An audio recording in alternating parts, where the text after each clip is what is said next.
PEGI 18. Hi, this is Todd Howard of Bethesda Game Studios, and we're here to show you a sneak peek at our latest game, Skyrim. Each time we do a new Elder Scrolls game, we'd like to start fresh, and Skyrim is no different. Coming off of Oblivion, and then the team did Fallout 3, we had a huge list of things we knew we wanted to do technically with the current generation of hardware and PCs to bring a virtual fantasy world to life. So we've rewritten the render, we've rewritten all the gameplay, the scripting language, the faces, the foliage, and all this comes together in our new engine we call the Creation Engine. So we're interested in all the little details like this plant here, the medium details of these logs and trees, and all the way up to distant mountains. And if you've played our previous stuff, you know that mountain is not just a backdrop. You can walk all the way to the top of that mountain. And it's a huge world. Like our previous games, you can create any kind of character you want and then go do what you want. The game's primarily designed as a first-person game, but you can also play in third person.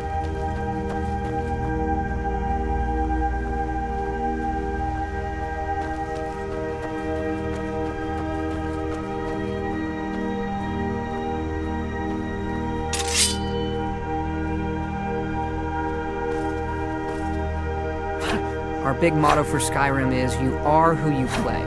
So whatever you have in your hands, whatever you're using, you're going to get better at, and then you're going to level up. The right trigger does your right hand, and the left trigger does your left hand.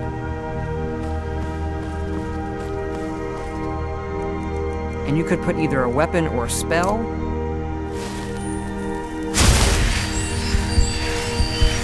You can also dual wield spells. What's really cool here is, if you put the same spell in both hands and pull both triggers, you can get a bigger, more powerful version of that spell. Up here we have standing stones. There are 13 of these throughout Skyrim's landscape, and they give you special abilities, but you can only have one of these active at a time.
This is your character menu.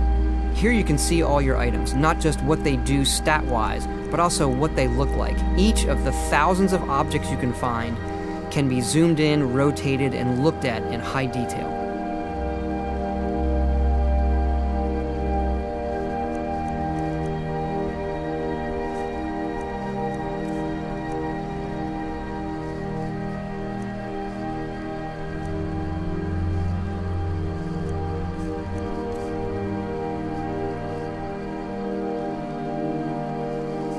With the skills menu, you look to the heavens, and here you can see all of your skills, how they're progressing, and as your skills increase, you'll push yourself to leveling up. The higher the skill, the more it affects your level progress. And when you level up, you get to pick a perk. Each of these skills has its own perk tree. As you develop your character, it's like the game is drawing this custom constellation for who you are. Lastly, we have the map, and we're just going to pull the camera back here and show you how the level of detail system works in the game. We're just rendering the whole world.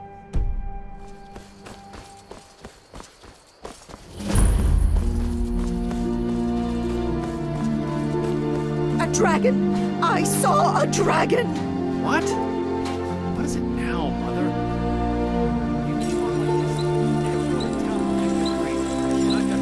Ain't every day we get visitors in Riverwood. Gerda's family first settled here as woodcutters a few generations ago. She and Hod run the mill. I make a decent living sharpening axes and fixing the sawmill.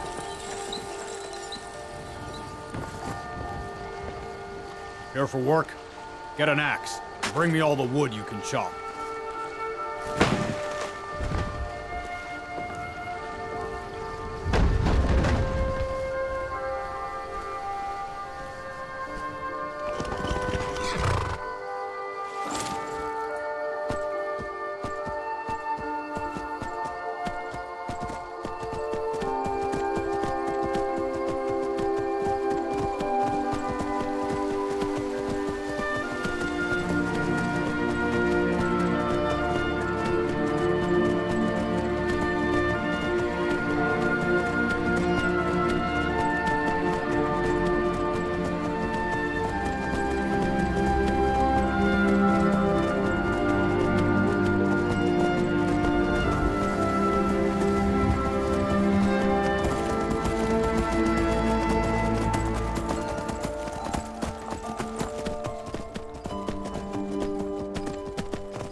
This mountain here is the tallest mountain in Skyrim. It's called the Throat of the World. It is home to the Greybeards, who are masters of the voice. The voice is the ability to use the language of dragons and form these magical shouts. And this is a power that you will learn throughout Skyrim's main quest.